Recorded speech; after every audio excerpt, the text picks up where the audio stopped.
complexé qu'il fait asseoir le blanc à sa droite au Conseil des ministres. Et pourtant, Robert Doucet nous dit tous les jours que le Togo, c'est un pays souverain. Nous sommes fatigués de vous, on est fatigués de ci, on est fatigués de ça. Et nous, on ne veut pas recevoir des ordres de quelqu'un. Et vous permettez que des gens viennent au cœur du dispositif de prise de décision du pays pour assister au Conseil des ministres. Franchement, c'est terrible. Hein? Alors, ceux qui disent que Faure est un panafricain là, venez nous dire si un panafricain peut accepter des blancs au Conseil des ministres. On n'est pas en 1954. Hein? On n'est pas à l'époque avant les indépendances. Hein? On n'est pas en 58, on n'est pas en 54, on n'est pas en 53, on n'est pas dans les années 50. Hein? On est dans les années 2026. Ceux qui nous disent que Faure Gnassingbé est un voilà, on me dit que Talon a un doc en mathématiques. Voilà. Ceux qui nous disent que Faure Gnassingbé est un panafricain.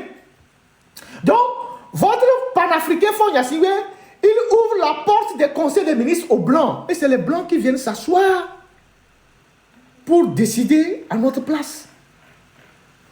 Strauss-Kahn. On n'a rien contre ça.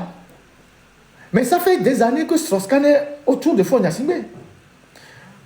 Ça fait des années que Carlos Lopez est autour de Faure Gnassingbé.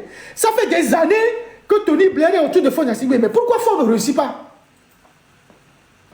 Parce que Strauss-Kahn est compétent. Carlos Lopez est compétent. Tony Blair est compétent. Entre griffes. Mais ces gens-là, ils sont autour de Faure Gnassingbé. Mais Faure ne réussit rien au Togo. Depuis 20 ans, il ne réussit rien. Mais il a les meilleurs conseillers. Il a des femmes autour de lui qui, soi-disant, sont des diplômés. Bardés de diplômes. Quand vous lisez un peu les propagandistes du régime, on dirait Sandra Johnson, elle a parlé avec, elle est gouverneure du Togo auprès de la Banque mondiale, elle éclipse même le ministre de l'économie. Normalement, dans tout pays organisé, c'est le ministre de l'économie et des finances qui est le référent de la Banque mondiale et du FMI. Au Togo, c'est Sandra Johnson. Personne ne connaît son parcours, à part le fait qu'on nous dit qu'elle a eu un doctorat en ligne. Elle s'appelle Dr Sandra Johnson. Et j'ai appris, parmi les gens qui vont dans les missions, que quand ils vont à Washington, ils supplient seulement donnez-nous l'argent, donnez-nous l'argent. Ils ne développent rien. Ils vont seulement dire les populations souffrent, donnez-nous l'argent. C'est ça ce qu'ils savent faire. Et donc, les voisins de l'Est là, celui qui est en train de partir, Talon là, il n'a pas eu besoin de ces gens-là. Il n'a pas besoin de ces gens-là pour développer son pays. Et ces gens-là, Dieu seul sait combien ils coûtent au Togo. Parce que les Strauss-Kahn, il faut les payer. Les Carlos Lopez, il faut les payer. Les gens-là, ils ont écrit comment appelle-t-on? Le PND. Ils ont pris plus de 10 millions d'euros. Le PND qu'on a jeté à la poubelle là, ils ont pris 10 millions d'euros pour écrire le PND. 10 millions d'euros, ça fait quoi? Presque 6 milliards et quelques. Pour écrire le PND. Le PND qu'on peut ramasser quelques universitaires au Togo, quelques éléments pour écrire. Ils ont pris 10 millions d'euros pour écrire le PND.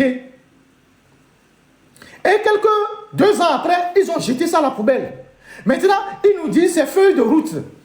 Il n'y a pas de route au Togo. Je ne sais pas sur quelle route on met la feuille de route. La feuille est sur quelle route? Ils ne nous disent rien. Rien du tout. Et donc, quand vous voyez le communiqué que le gouvernement a sorti, vous allez vous poser la question, est-ce qu'on avait besoin, voilà le communiqué, est-ce qu'on a besoin de Dominique Strauss-Kahn pour sortir ce communiqué? Est-ce qu'on a besoin de faire venir Dominique Strauss-Kahn pour écrire ce communiqué? On dit ceci, communiqué du gouvernement, le président du conseil, son excellence, a présidé à Lomé, 7 au 8 avril, les travaux du premier séminaire gouvernemental de l'année 2026. En ouvrant les travaux, le président du conseil a rappelé la portée stratégique de ce séminaire qu'il a qualifié de moment de vérité. Lui, tout le temps, c'est moment de vérité. Avant, ils avaient fait notre séminaire, ils ont dit moment de vérité. Maintenant, ils sont arrivés encore. Le séminaire qu'ils avaient fait avant, ils ont dit que les ministères seront évalués. Ministère par ministère. Ils avaient dit ça. Nous, on n'oublie pas. Nous, on est des journalistes, on n'oublie pas. Ils avaient sorti un communiqué, ils avaient dit tous les ministres vont être évalués selon des critères bien déterminés. Ils reviennent ici pour dire oui, que c'est un moment de vérité et d'exigence pour la performance de l'action gouvernementale. Il a invité à cet effet les membres du gouvernement a abordé ces travaux avec rigueur, lucidité, un sens aigu de la responsabilité vis-à-vis des populations, en soulignant que la finalité de cet exercice est de renforcer à terme la qualité de formulation des programmes gouvernementaux. Donc, eux, ils sont toujours à l'étape de la formulation des programmes gouvernementaux. Depuis 21 ans qu'ils sont au pouvoir, ils sont encore à l'étape de la formulation des programmes gouvernementaux, avec corollaire une meilleure lisibilité des priorités publiques, une hiérarchisation rigoureuse des actions et une exécution plus efficace des projets. Le président du Conseil a relevé que si les résultats enregistrés au cours des dernières années témoignent de la pertinence des orientations retenues, il n'y a pas de résultats les dernières années, il appelle néanmoins à une évaluation du niveau d'exigence dans la perspection, la planification et le suivi des politiques publiques. S'inscrivant dans la continuité des orientations définies lors de son adresse devant le Parlement, le président du Conseil a réaffirmé que la prochaine feuille de route gouvernementale 2026-2021, donc lui, il brasse l'air pendant le temps, donc il se projette sur 2026-2031, sera structurée autour de 3 axes stratégiques fondateurs, à savoir protéger, rassembler et transformer. Ça fait RPT dans l'autre sens.